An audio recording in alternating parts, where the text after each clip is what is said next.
This time last year, my boyfriend and I were living in a luxury apartment building in Brooklyn, New York. It had a rooftop that rivaled the High Line, complete with a dog park and a hydroponic garden. At the ground level, it had a bowling alley, a movie theater, a two-story gym, and so many more amenities.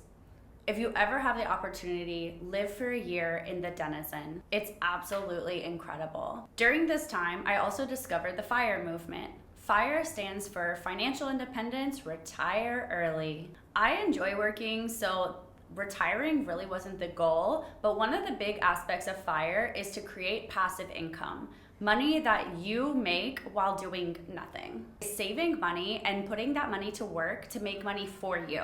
So essentially, passive income. Another change in our life is that during the lockdown of 2020, my boyfriend's company actually decided to go completely remote.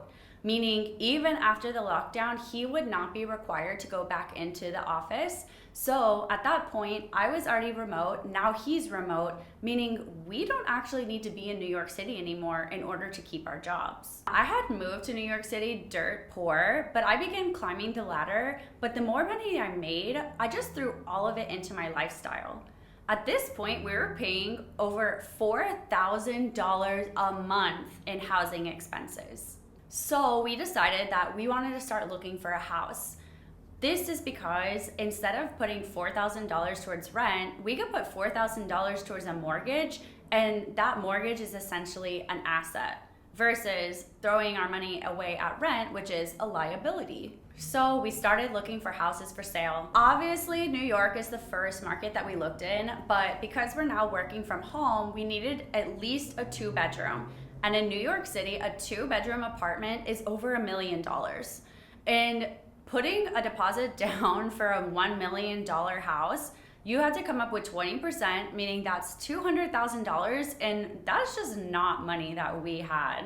So our next thought was, why don't we buy a vacation home somewhere that's less expensive? And as we're paying that off, we can simultaneously save up the money for the down payment for our New York City home. So we decided we would leave New York for a couple of years and move to our vacation destination. Now remember, we were spending all of our money on our extravagant New York City lifestyle. One of the tropes about New York is that you can make a lot of money, but you end up spending a lot of money too. So I know a lot of people who make a lot of money that do not save anything.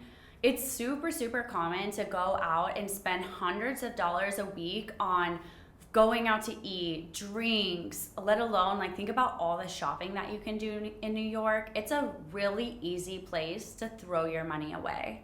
Another thing about New York is I was just so tired of the winters.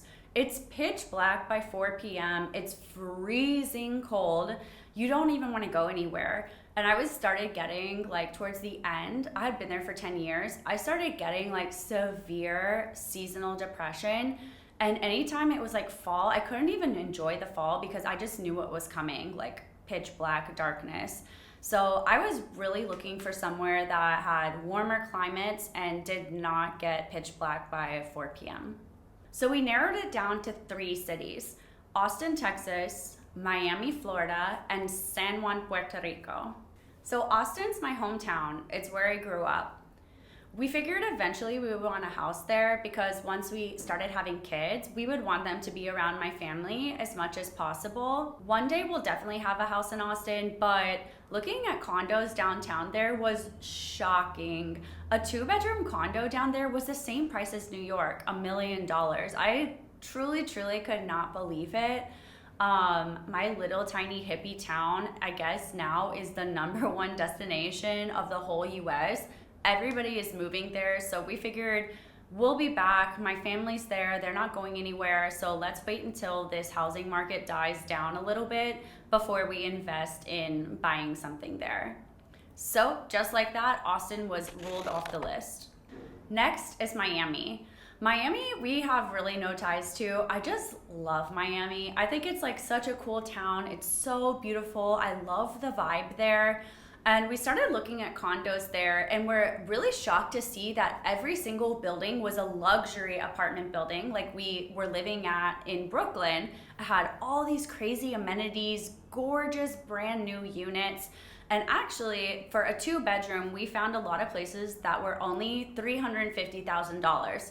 All right, so now we're getting a little bit better. It's not a million. 350K is a lot more our price range. But then we started realizing the catch for Miami is the HOA fees. So these $350,000 condos had $1,000 a month HOA fees.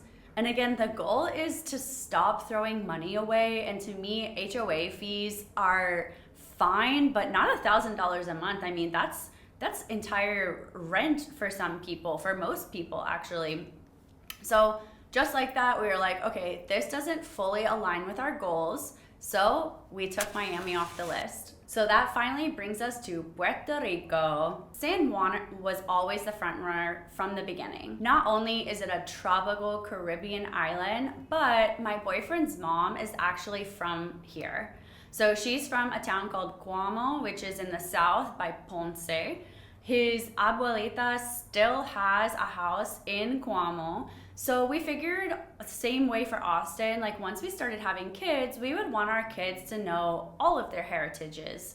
And Puerto Rico, since my boyfriend's half Puerto Rican, sorry, I'm trying to say it like the Puerto Ricans say, it's not Puerto Rico, it's Puerto Rico, but my accent sucks, so I'm trying, you guys.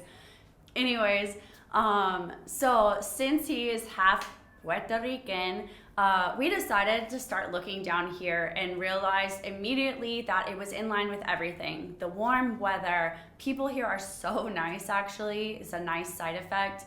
And the prices were not $1 million for a condo. So it all aligned with our FIRE criteria. Once we made this decision, everything happened really fast. We started selling everything that we own. Like we sold everything, and within 8 months of that decision, we were in Puerto Rico. So when we first got here, we actually Airbnb'd for a month while we were looking for a condo or a house to buy. And then we realized that everything here takes so long. So we needed an apartment to rent because Airbnb here is still expensive, too expensive for us to rent month to month. So we actually found a beautiful apartment in Miramar, which is a section of San Juan, and we love it here so much. The rent here for this apartment is only $1,700 a month. So we already went from $4,000 and then cut it down into $1,700, meaning we cut it in half. We're also in the process of closing on a condo in Santurce, and we got the estimates of the monthly payment for that mortgage, and it's only $850 a month. So essentially we went from $4,000 to $2,000 to $1,000. We cut our housing expenses by 75%. So if our goal was warmer weather and to pursue FIRE, I think we're doing a great job, and we're really, really happy here, and we're really excited about the progress that we're making towards our retirement, or whatever you want to call it. If you want to see more videos about Puerto Rico, please leave this island emoji as a comment. And if you want to see more videos about my FIRE journey or FIRE in general, please leave this cool FIRE emoji in the comments. Let me know if you have any questions about anything that I covered: New York, Austin, Miami, Puerto Rico. Please like and subscribe this video. It helps me out so much. And I'll see you in the next video.